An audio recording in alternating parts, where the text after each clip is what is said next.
أعوذ بالله من الشيطان الرجيم بسم الله الرحمن الرحيم الحمد لله رب العالمين وبه نستعين وهو المعين وصلى الله على محمد وأهل بيته الطيبين الطاهرين اللهم صل على محمد وآل محمد. Bienvenue pour ce cours que l'on a fixé lors de cette dernière semaine du mois béni de Ramadan. Et donc, j'espère qu'on va tirer profit de cette dernière semaine. Et donc, on va commencer avec le premier cours sur l'introduction aux sciences du hadith que l'on nomme en arabe ulum al-hadith. Donc, normalement, on aura 4 cours et on va essayer d'englober tout le contenu durant ces 4 cours, Inch'Allah. Chaque cours fera environ 50 minutes sans la séance de questions-réponses. Alors, plan de la présentation. Donc, on va commencer par une introduction. Et d'ailleurs, aujourd'hui, on va passer les 50 minutes pour l'introduction. Et ensuite, on va développer 6 points. Donc, le premier point, ça va être l'autorité de la sunna. Hujjiyatu sunna, le terme hujjiya est très, très utilisé dans les sciences du hadith et dans les principes de la jurisprudence, ilm al-usul, usul al-fiqh. Deuxième point, les principaux livres de référence des hadiths. Troisième point, pourquoi est-il nécessaire d'authentifier le hadith? Quatrième point, la classification des hadiths. Et c'est là qu'on va parler de ces termes que l'on entend souvent, qu'un hadith est sahih, za'if, etc., etc. Cinquième point, les différents critères d'acceptation des hadiths ou comment authentifier un hadith. Et enfin, sixième point, le phénomène de contradiction entre les hadiths. Donc, on aura un contenu assez riche. À vous de rester concentrés, puisque là, c'est une présentation monologue. Bien entendu, vous pourrez participer, intervenir dans le panel de conversation, mais je conseille que les interventions, on les fixe, qu'on les mette à la fin de la session, pour qu'il n'y ait pas, on va dire, de coupure et de cassure dans la chronologie de la présentation. Alors, l'introduction sera en 5 points. Premier point, on va parler du statut de la sunna. Ensuite, la définition, on aura 2 définitions importantes, la sunna et le hadith. Et énormément de personnes, même des savants, font un amalgame entre ces 2 termes. Et lorsqu'il y a mélange, amalgame, on s'en mêle les pinceaux et on fait énormément d'erreurs d'analyse. Troisième point, on va prendre des exemples de hadith et ensuite on va travailler dessus. Quatrième point, contenu des sciences du hadith, puisque ici il s'agit de parler quand même des sciences du hadith. Donc on va présenter les différentes ramifications de ces sciences. Et enfin, 5e point, c'est un tout petit point, un hadith sur l'importance de cette science.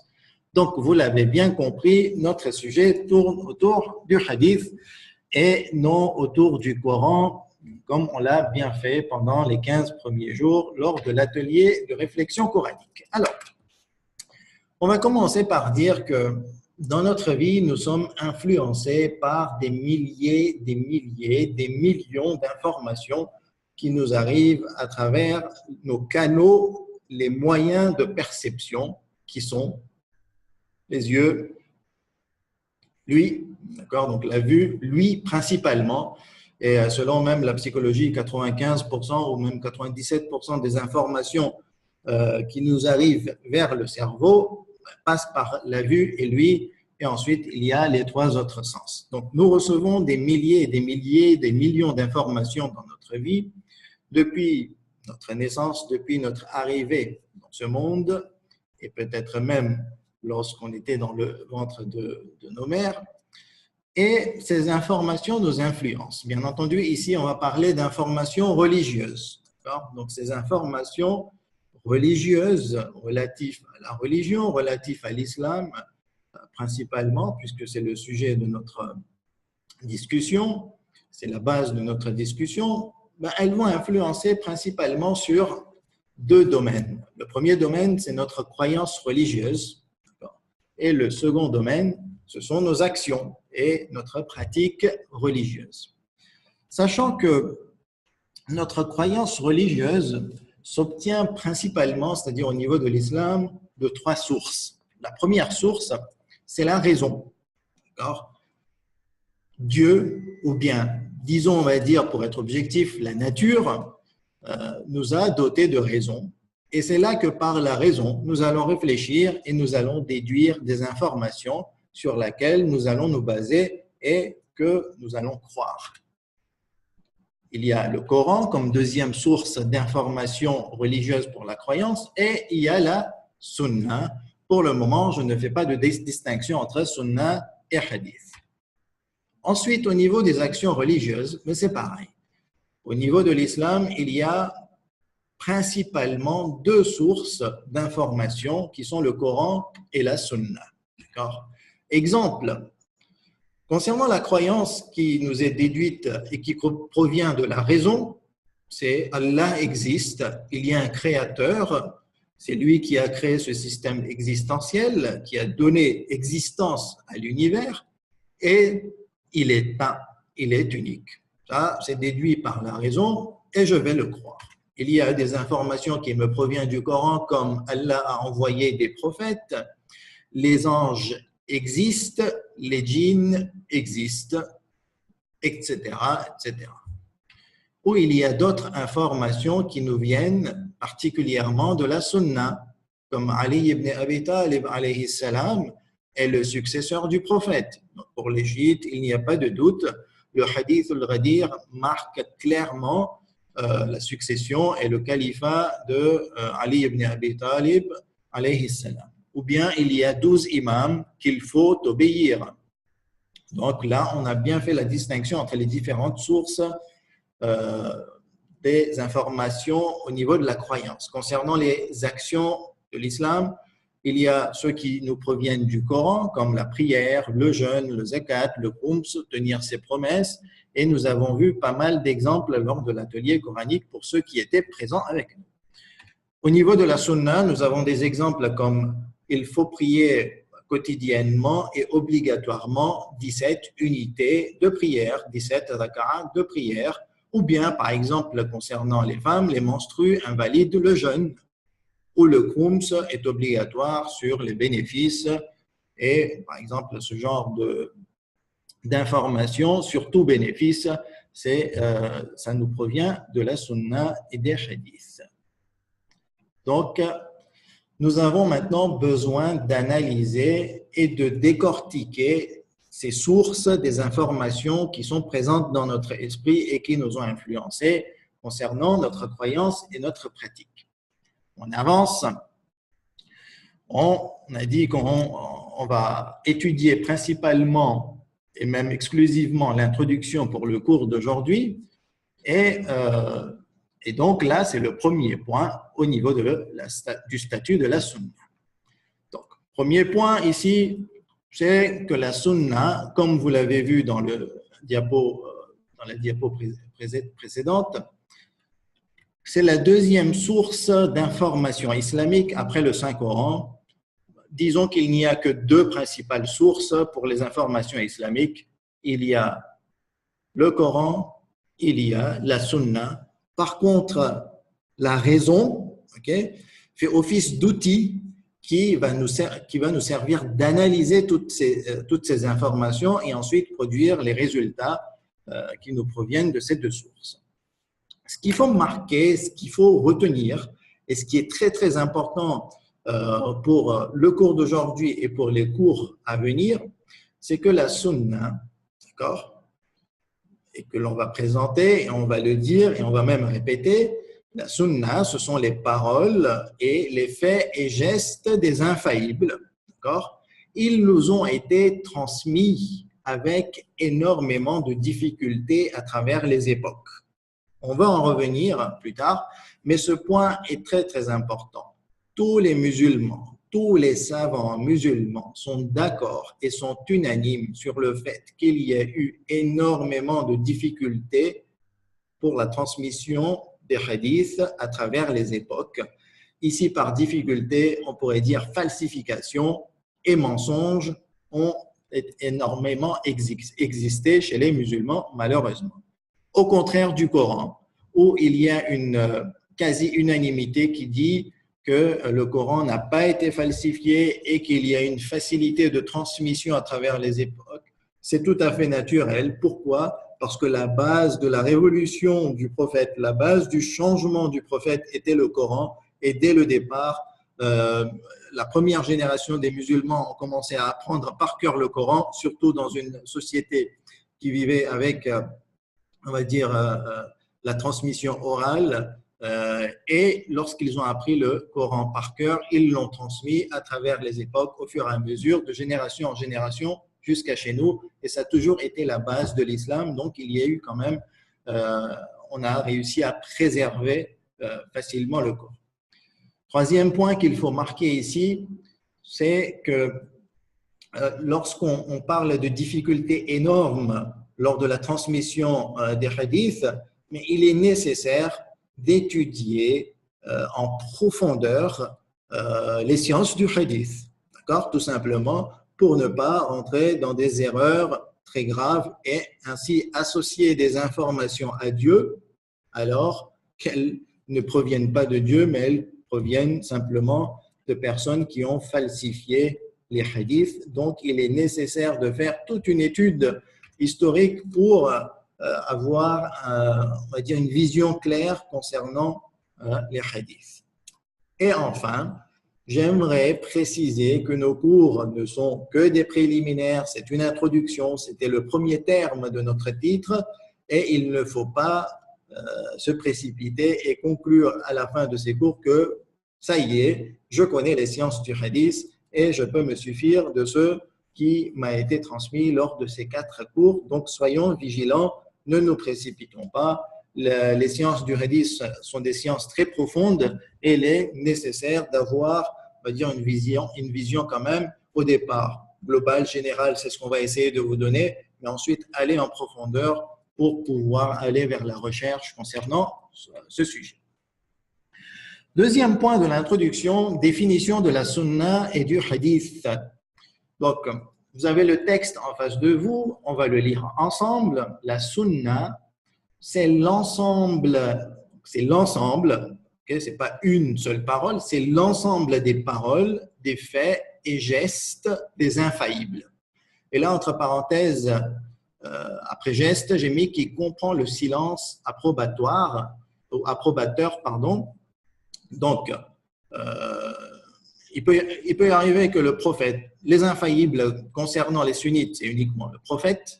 Concernant les chiites, Dieu des mains, c'est le prophète et les 13 autres infaillibles, les 13 autres marsoumi.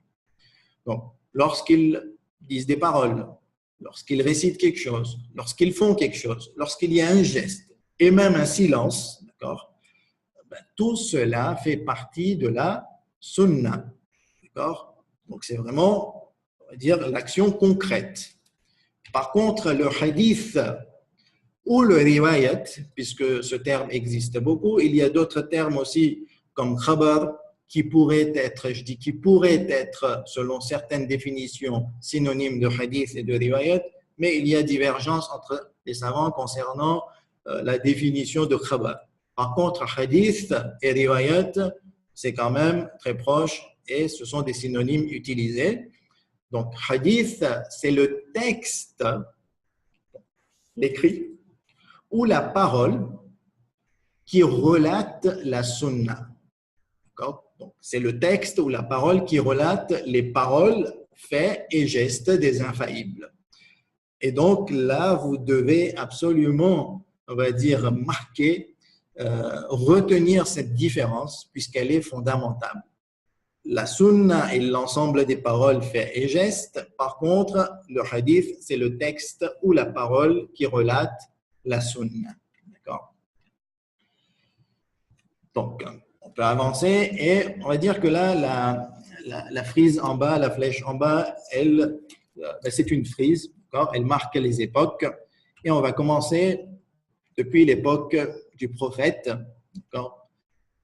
Ensuite, il y a l'époque des imams, 250 ans. Et pendant cette période où les infaillibles étaient là, étaient parmi les musulmans, étaient parmi les hommes, mais ils ont dit des choses. Je vais répéter avec, on va dire, des images, ce que je viens de dire pour que les définitions s'ancrent bien et que ce soit bien assimilé. Donc, durant cette période, ils ont dit plein de choses. Ils ont fait plein de choses, la prière, les adorations, des batailles, des voyages. Ils ont dormi, ils se sont levés et ils ont fait, on va dire, ils ont eu des actions de la vie de tous les jours. Ils sont partis au pèlerinage et aussi, des fois, ils se sont tus. Il y a eu des silences de leur part.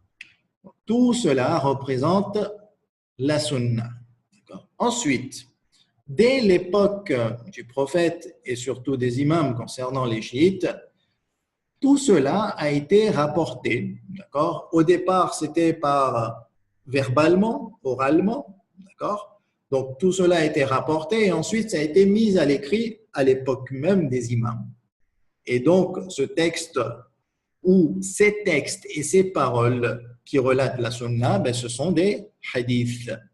Et ensuite, les hadiths se sont transmis de génération en génération, d'époque en époque, de siècle en siècle, et pendant 12 siècles, il y a eu cette transmission jusqu'à ce qu'aujourd'hui nous retrouvons des encyclopédies de hadiths. Donc, gardez cette image dans l'esprit. Pourquoi? Parce qu'à chaque étape, il faut avoir des informations bien précises pour, on va dire, pour avoir accès aux meilleures informations et aux informations vraies. Et il ne faut pas que dans chacune de ces étapes, on fait des erreurs d'analyse et ensuite, finalement, on va aboutir à des résultats qui vont complètement changer soit notre croyance ou soit nos actions, puisqu'on risque de se baser sur des hadiths qui ne relatent pas la sunna, mais qui ont été forgés et qui sont mensongers. Alors, je vous donne des exemples de hadiths, d'accord?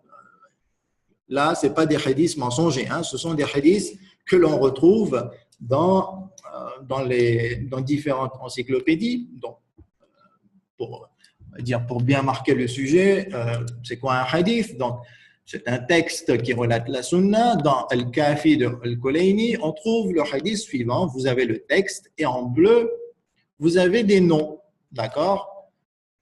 Ces noms, ça représente la chaîne des transmetteurs. Donc, au départ, sur la droite, vous avez Iddatum min ashabina, donc quelques compagnons. An Ahmad ibn Muhammad, m'ont rapporté de Ahmad ibn Muhammad, qui lui a rapporté de Ali ibn Hadid, qui lui a rapporté de Murazim, qui lui a rapporté de Abu Abdillah alayhi salam, qui n'est autre que le 6e imam alayhi salam. Donc, il dit alaykum bis salat fil masajid wa husnul jiwari lin nas wa iqamat al shahada wa hudhur al janaiz innahu la budda lakum min an nas inna ahadan la yastaghni 'an an nas hayatahu wa an-nas la budda li ba'dihim min ba'd. Donc, le hadith est rapporté du 6e imam. Il y dit plusieurs choses comme il conseille les chiites, ses partisans, ses compagnons, d'accomplir les prières dans les mosquées. Cela veut dire qu'il faut se mélanger avec les autres musulmans.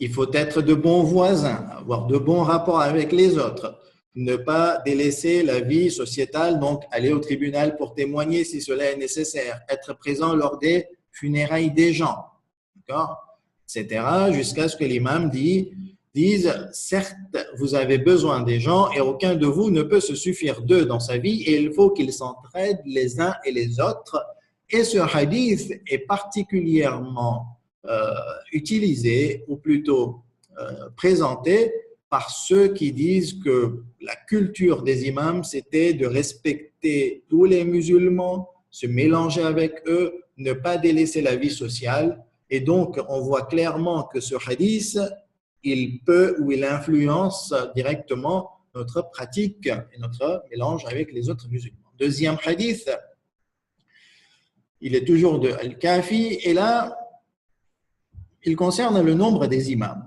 D'accord? Le hadith est rapporté de Jabir ibn Abdullah al-Ansari. Donc, c'est le cinquième imam alayhi salam qui rapporte de Jabir ibn Abdullah al-Ansari. Donc, en bleu, toujours, vous trouvez la chaîne de transmetteurs. Et donc, on va lire ensemble le rapporté de Jabir ibn Abdullah al-Ansari. Je suis allé voir Fatima alayhi salam. Et j'ai vu une plaque sur laquelle étaient écrits les noms des successeurs parmi sa progéniture. J'en ai compté 12. Le dernier d'entre eux était le Qa'im. 3 parmi eux étaient des Muhammad et 3 étaient des Ali. Donc, à vous de me dire quel est le nombre des imams selon ce hadith. D'accord? Je vous lis. Donc, lisez bien le hadith et dites-moi combien d'imams ou successeurs nous avons au total selon ce hadith. 13. Il y en a un qui nous dit 13. Vous êtes d'accord avec lui? Un autre 13. 12. Alors, il y a d'autres opinions. Donc, il y a 2 opinions qui nous disent 13, une qui nous dit 12. Est-ce qu'il y a d'autres qui souhaitent s'exprimer? Allez, 12 ou 13. J'ai besoin encore d'une ou 2 réponses. 13, 12, 12, 12, 12. Donc, nous avons 4, 12 et 3, 13. On va lire ensemble.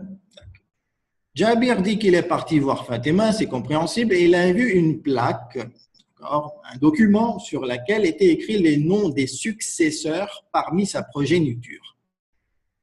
Le nom des successeurs parmi la progéniture, et il en a compté 12. Donc, il y a 12 successeurs parmi la progéniture de Fatima alayhi salam. Très bien, et l'imam Ali alayhi salam n'était-il pas successeur du prophète? Donc ici, ce hadith indiquerait qu'il y a 13 successeurs. D'accord? En tout cas, ce hadith, si on le prend à la lettre, soit il est ambigu, ou soit on conclurait qu'il y a 13 successeurs, donc 12 parmi la progéniture de Fatima et un qui était Ali alayhi salam, où il n'y a aucune discussion dessus. Donc ce hadith nous montre qu'il y a 13 imams, ce qui nous paraît quand même un peu surprenant, et surtout que ce hadith est un hadith très connu, hadith al-Lawh, c'est un hadith qui est quand même très célèbre. Donc, alors, il y a un qui ne comprend pas la nuance. Donc, Jabir ibn Abdullah al-Ansari dit qu'il a vu 12 noms parmi la progéniture de Fatima. Donc, parmi les enfants de Fatima, il y a 12 successeurs. Si on rajoute l'imam Ali alayhi salam parmi les successeurs, ça en fait 13. Donc, du coup, ça nous fait un successeur de plus que ce que l'on croit en tant que chiite duodécimain. Ce hadith est donc problématique. On avance. Il y a un autre hadith qui pourrait, on va dire, nous influencer et qu'on a souvent entendu. C'est un hadith qudsi, donc qui a été rapporté on va dire, depuis Allah subhanahu wa ta'ala. C'est une parole d'Allah, mais qui n'est pas du Coran, qui a été rapportée par le prophète. Et donc, Allah subhanahu wa ta'ala aurait dit, selon ce hadith, « Ô mon serviteur, obéis-moi, tu deviendras comme moi, tu diras à une chose, soit, et elle sera. » Donc, « Abdi atirni takun mathali, taqulu li shay'i kun fayakun » Donc, ce hadith nous pourrait, on va dire, inciter à une obéissance totale, et à la fin de cette obéissance, on aurait quand même des pouvoirs divins, c'est-à-dire de dire à une chose soit, et cette chose sera sans aucune extension de temps. Un quatrième et dernier hadith comme exemple, et ici ce hadith indique que l'injure invalide le jeûne. Donc, il est retiré de Al-Kafi, volume 4. Et donc, en bleu, vous avez la chaîne de transmission. Et nous, on va lire en français directement la partie en rouge, alors que vous voyez que le hadith est bien plus long que cela. Rapporté de Abu Abdillah, alayhi salam, le sixième imam, le prophète d'Allah, sallallahu alayhi wa sallam, entendit une femme qui était en état de jeûne, comme nous en ce moment, pendant nos journées. Donc, il entendit cette femme injurier sa servante. Le prophète d'Allah, sallallahu alayhi wa sallam, demanda qu'on apporte de la nourriture. Tiens donc. Puis il dit, mange-la. La femme répondit, mais je suis en état de jeûne. Et là, le prophète continue, dit, comment es-tu en état de jeûne alors que tu viens d'injurier ta servante? C'est pas normal. Donc, tu peux rompre ton jeûne. Le jeûne, ce n'est pas seulement se priver de nourriture et de boisson. Donc, lorsqu'on lit ce riwayat, lorsqu'on lit ce hadith, on voit clairement que l'injure fait rompre le jeûne, rompt le jeûne, et le jeûne devient invalide parce que là, le prophète, quand même, il propose de la nourriture. C'est difficile de dire qu'il est en train de plaisanter avec le jeûne et avec ce qui vient de se passer. Alors que nous remarquons clairement qu'aucun des marajins, d'accord, que nous connaissons et qui sont très célèbres, n'ont donné comme fatwa, n'ont donné comme avis que l'injure invalide le jeûne. Certes, l'injure est interdite. Certes, l'injure est mal. D'accord, il ne faut pas le faire. Personne parmi ces savants n'a dit que l'injure invalide le jeûne. D'accord, donc là, déjà, ce hadith pourrait nous faire poser pas mal de questions. Donc, voici donc 4 hadiths que nous avons détaillés et que nous avons vu que nous pouvons être influencés, c'est-à-dire nos actions ou notre dogme pourrait dépendre de ce hadith ou de ce genre de hadith. Donc maintenant, on a une vision quand même de ce que veut dire hadith. Bien entendu, j'ai choisi des hadiths exprès que l'on va utiliser au fur et à mesure dans notre présentation et qu'on va en faire référence. Quatrième point de l'introduction, donc après avoir vu le statut de la sunna, après avoir vu la différence entre sunna qui marque l'ensemble des paroles, faits et gestes des infaillibles et le hadith qui est le texte ou la parole qui rapporte la sunna. Le troisième point, nous avons vu des exemples de hadith. Quatrième point, le contenu des sciences du hadith. Alors, il y a 8 ramifications principales qui sont contenus dans les sciences du hadith et chaque branche s'étudie en profondeur. Donc, c'est bien d'avoir ces titres, c'est un sommaire. La première branche des sciences du hadith, c'est l'histoire du hadith et sa transmission. Donc, c'est bien étudier tout ce qui s'est passé depuis l'époque du prophète jusqu'à la fin, on va dire, jusqu'au Ghaibaté Kubra, jusqu'à la grande occultation du 12e imam alayhi salam et qu'Allah rapproche sa réapparition, sa parousie. Donc ici, il s'agit de récupérer, on va dire, de rassembler tous les éléments historiques relatifs à ce sujet et de les analyser. Deuxième point concerne l'autorité de la sunna, hujjatu sunna sharifa, et on va dire, de rentrer en profondeur concernant le fait que la sunna des infaillibles fait-elle office d'autorité ou pas? Quel est son champ d'autorité? C'est-à-dire, est-ce que toute parole, tout fait et tout geste a une autorité sur nous ou pas?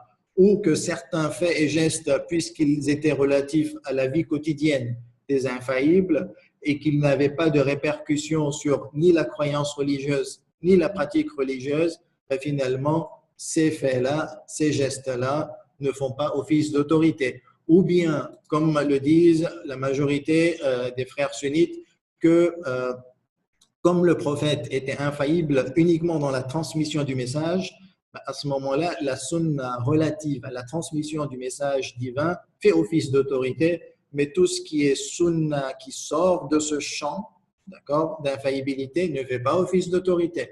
Donc, ici, on va étudier tout cela. Troisième branche, c'est la falsification et l'altération des hadiths. Donc, il s'agit de rentrer en profondeur concernant tout ce qui a été forgé à travers l'histoire, les époques, et comment il y a eu falsification, d'étudier ceux qui ont falsifié, ceux qui étaient de grands menteurs, et même les petits menteurs, parce qu'il existe de grands menteurs et des petits menteurs, ou ceux qui des fois se trompent ou qui se laissent tromper, etc. Donc ici, il s'agit d'étudier tout ce genre de phénomènes et comment ça s'est passé. Quatrième branche, c'est l'exégèse du hadith. Donc, bien comprendre les hadiths, interpréter les hadiths, ça ressemble un petit peu ou même très bien à l'exégèse coranique. Cinquième branche, c'est les termes difficiles dans les hadiths, puisque il y a eu toute cette difficulté de transmission dans les hadiths. Ben, les sciences relatives aux hadiths se sont développées, et lorsque ces sciences se sont développées, ben, il y a eu des termes utilisés par les savants, énormément de termes, on va dire, concernés ces sciences-là, et donc là, il y a besoin de carrément revenir sur ces termes et de bien les définir, et c'en est devenu une espèce de science, une ramification des sciences du hadith. Sixième branche, ce sont les terminologies des sciences du hadith. L'explication que je viens de donner, ça concerne les terminologies des sciences du hadith. D'accord? Donc, ce sont les terminologies utilisées par les savants. Par contre, le point d'avant, les termes difficiles dans les hadiths, ce sont les termes arabes qui ne sont plus utilisés de nos jours, puisque les langues changent, la langue change à travers les époques, et donc il faut faire toute une étude pour essayer de retrouver les termes qui ne sont plus compréhensibles de notre époque. Septième ramification, ce sont la science des transmetteurs, que l'on nomme aussi littéralement la science des hommes, ilm al-rijal. Et donc là, il s'agit de reconstituer une certaine biographie des transmetteurs du hadith. Et enfin, huitième ramification de cette science, c'est les livres du hadith et d'étudier tous ces livres, toutes les encyclopédies qui sont devenues des références des hadiths et qui contiennent et qui englobent les hadiths. Donc voilà, on va dire un aperçu global des sciences du hadith. Et pour celui qui aime ce sujet-là, ben, finalement, à nous ensuite d'essayer de développer, cette personne doit aller vers développer, vers étudier en profondeur chaque branche, chaque ramification des titres que l'on vient de donner. Enfin, dernièrement, voici un hadith sur l'importance de cette science. Il est retiré du Al-Kafi. C'est un hadith sahih et que l'on va expliquer dans les cours à venir. Donc, ce hadith nous a été rapporté de Muawiyah ibn Ammar. Donc, vous voyez que ce que l'on peut déjà retrouver de ce hadith, c'est qu'un des compagnons du sixième imam s'appelait Muawiyah ibn Ammar, sûrement un converti vers le chiisme. Et il dit, j'ai demandé à Abu Abdillah alayhi salam, le sixième imam, d'un côté, une personne qui transmet vos hadiths, les propage parmi les gens et consolide ainsi leur cœur et le cœur de vos partisans. Et de l'autre côté se trouve un adorateur, un homme bien, qui prie Dieu, qui adore Dieu, qui respecte la religion, issu de vos partisans, mais qui n'a pas cette qualité de transmetteur. Lequel des deux est meilleur? Et donc l'imam répond, le transmetteur qui consolide le cœur de nos partisans est meilleur que 1000 adorateurs. Donc ce hadith nous montre l'importance de cette science, l'importance d'être transmetteur de hadith et l'importance de transmettre les hadiths et donc étudier ce sujet. Donc voilà en gros cette introduction. On va faire un résumé juste après l'activité. Donc soyez avec nous, restez avec nous. Je vous transmets le lien pour l'activité et il concerne le point numéro 3, exemple de hadith, le statut du hadith. Et donc, à vous de remplir le questionnaire. C'est un exercice et je vous l'envoie dans le panel de conversation. Donc, cliquez sur le lien et le formulaire va apparaître comme vous pouvez le voir sur mon écran. Donc, bien entendu, vous devez ouvrir ce questionnaire sur votre écran et le cliquer et cliquer les bonnes réponses sur votre écran.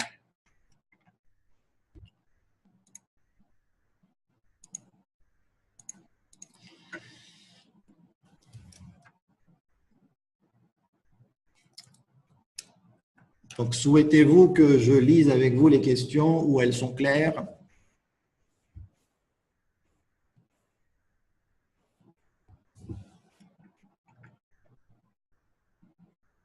D'accord. Donc, il y a 3 questions. La première question, quels concepts au pluriel proviennent exclusivement des hadiths? Puisqu'on avait dit qu'il est important de décortiquer et de bien voir quelles sont les sources de nos informations religieuses. Donc ici, il va s'agir de voir quelles informations que nous avons à travers notre vie englobées et contenues dans notre esprit, qu'elles proviennent exclusivement des hadiths et ne proviennent pas du Coran ou de la raison. Donc ici, vous avez plusieurs choix possibles. Premier choix, les imams et les califes du prophète de l'islam sont au nombre de 12. Deuxième choix, dans l'héritage islamique, dans certains cas, la femme hérite la moitié de la part de l'homme. Il faut lapider le fornicateur marié si les conditions sont réunies. Ensuite, le prophète est infaillible et digne d'une confiance absolue. Et cinquième choix, les 12 imams des chiites possèdent la science absolue. Donc, dans vos connaissances, tout au long de votre vie, vous avez pris beaucoup d'informations. Maintenant, à vous de décortiquer ces informations et de voir lesquelles viennent des hadiths. Donc, vous pouvez ici cocher plusieurs choix. Donc, ici, il s'agit de voir ce qui est vrai. Ce n'est pas un sondage, c'est un exercice. Donc, ici, il faut voir selon les savants et non ce qui est dans votre esprit et de voir et de constater comme un sondage. Non, ici, il faut répondre convenablement. Deuxième question. Concernant la prière, quel concept, donc au singulier, quel concept provient exclusivement des hadiths? 1. Il faut faire les ablutions pour accomplir la prière. 2. Il faut prier plusieurs fois par jour et à des moments différents. 3. La prière éloigne l'homme de la turpitude et des actions blâmables. 4. Il faut réciter la sourate al-Fatiha dans les 2 premières unités de la prière, de première rak'at. Et 5e choix, il ne faut pas crier, c'est-à-dire réciter à voix très très haute, à voix forte, lorsqu'on accomplit les récitations de la prière. Très bien, on en viendra à la correction. Je lis maintenant la 3e question. Quel concept au singulier ne provient pas du Coran? D'accord? Donc, il y en a un qui ne provient pas du Coran. Il est obligatoire de jeûner la journée pendant le mois de Ramadan. Le Hajj est obligatoire pour celui qui en a les moyens. Pleurer sur le martyr de l'imam Hussein alayhi salam est recommandé. Le khums équivaut à donner 12% de certains revenus. Et enfin, il est interdit de manger la viande de porc. Donc, à vous de déterminer lequel ne vient pas du Coran. Et donc, on vous laisse répondre tranquillement. Et lorsqu'on sera proche des 50 réponses, on va passer à la correction. Donc, on va laisser les gens répondre tranquillement. Alors, nous avons 49 formulaires qui ont été remplis. Donc, première question. Donc, on va prendre les statistiques. Il y a 2 personnes qui ont tout échoué, qui ont eu 0 sur 10. Il y a 19 personnes qui ont eu 3 sur 10. Il y a eu 22, donc on a 51 réponses maintenant. Donc on a 19 personnes, 3 sur 10. Nous avons 22 personnes qui ont eu 6 sur 10. Une personne qui a eu 7 sur 10 et 8 personnes qui ont eu 10 sur 10, donc qui ont tout réussi. On va voir ensemble. Le but, bien entendu, le but, ce n'est pas d'avoir 10 sur 10. Le but, c'est d'apprendre et surtout d'apprendre de ses erreurs, puisque si la personne ne fait pas d'erreur, ben, elle ne pourra pas apprendre de ses erreurs. Donc, il y aura 8 personnes qui ne pourront pas apprendre de leurs erreurs ce soir. Alors, quels concepts proviennent exclusivement des hadiths? Bien entendu, c'est très bien hein, qu'ils ont répondu. Je ne dévalorise pas ceux qui ont eu 10 sur 10, bien entendu. Alors, les concepts qui proviennent exclusivement des hadiths, ce sont les imams et les califes qui sont au nombre de 12. Il faut lapider le fornicateur marié si les conditions sont réunies. Et oui, il n'y a que 27% qui ont répondu cela convenablement. Pourquoi? Parce que c'est une erreur que j'ai entendue, que moi-même je croyais lorsque je suis arrivé au Hawza, déjà, donc je reconnais, et que j'ai entendu énormément de personnes le dire et l'affirmer. La lapidation n'est pas du fornicateur, la lapidation tout court n'est pas une loi coranique. Elle nous provient de hadith et non du Coran.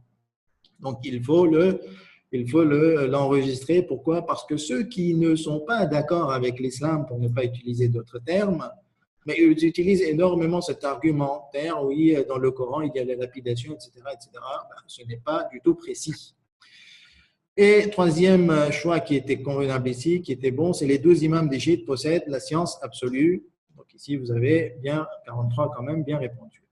Donc les deux autres, le prophète est infaillible et digne d'une confiance absolue. On le retrouve, ce concept, dans le Coran, puisque des dizaines de fois, Allah subhanahu wa ta'ala nous demande d'obéir au prophète, et l'obéissance sans limite, l'obéissance absolue implique l'infaillibilité absolue. D'accord? Et dans l'héritage, la femme mérite la moitié de la part de l'homme. C'est dans le Coran, dans la 4e sourate. Deuxième question concernant la prière, quel concept provient exclusivement des hadiths? Donc la bonne réponse c'était il faut réciter la sourate al-Fatiha dans les 2 premières unités. Tous les autres concepts nous viennent du Coran, d'accord? Mais ils existent aussi dans les hadiths. D'accord? Ils sont présents dans les hadiths, mais ils nous viennent du Coran également. Donc, ils sont en premier lieu cités dans le Coran. Quel concept ne provient pas du Coran? Donc, c'était clair, c'était assez facile. Pleurer sur le martyre de l'imam Hussein alayhi salam est recommandé, nous vient des hadiths. Il y a 3% qui ont noté il est interdit de manger la viande de porc. Cela est cité à plusieurs endroits du Coran, 3 ou 4 endroits du Coran. Donc, merci d'avoir répondu et d'avoir donné votre temps. Et on va passer à la synthèse, au résumé de ce que nous avons présenté. Donc, notre présentation, c'est une introduction sur les sciences du hadith, sur le ulum al-Qur'an, et aujourd'hui, il s'agissait d'étudier uniquement l'introduction qui était en 5 points. Le premier point, on a parlé du statut de la sunna, et dans le statut de la sunna, on a clairement dit que la sunna est la 2e source des informations islamiques. D'accord? La première source est le Coran. Bien entendu, pour certaines informations, on s'appuie sur la raison comme croyance en un Dieu unique. Ensuite, nous avons vu 2 définitions très importantes et il faut la retenir absolument. La sunna, c'est l'ensemble des paroles, faits et gestes dont le silence approbateur des infaillibles. Et le deuxième terme, c'est le hadith qui est le texte ou la parole qui relate, qui rapporte la sunna. Donc, vous avez bien compris que toute sunna nous est parvenue par un hadith. Par contre, tout hadith ne relate pas forcément de la sunna parce que s'il est falsifié, s'il y a mensonger, le hadith veut nous relater la sunna. Mais en vrai, ce n'est pas la sunna qui nous est rapportée. On a donné 4 exemples de hadith, un sur le bon comportement avec les gens, qu'il fallait les respecter, qu'il faut être bon avec eux et qu'il faut se mélanger avec eux. On a vu un hadith sur le nombre des imams, un 3e sur le pouvoir divin de l'homme s'il obéit à Dieu, et enfin l'injure invalide le jeûne. Il y avait un hadith qui le relatait. Quatrième point, c'était le contenu des sciences de hadith et on a dit qu'il y avait 8 principales ramifications et branches concernant ces sciences du hadith et qu'il était important pour celui qui veut s'exprimer concernant ce sujet d'aller en profondeur dans ces ramifications, dans ces branches. Et enfin, il y a le 5e point, c'était un hadith sur l'importance de cette science. Merci à vous pour votre suivi et maintenant, je suis à vous pour les remarques, les questions et on va voir ce qu'on peut apporter comme élément de réponse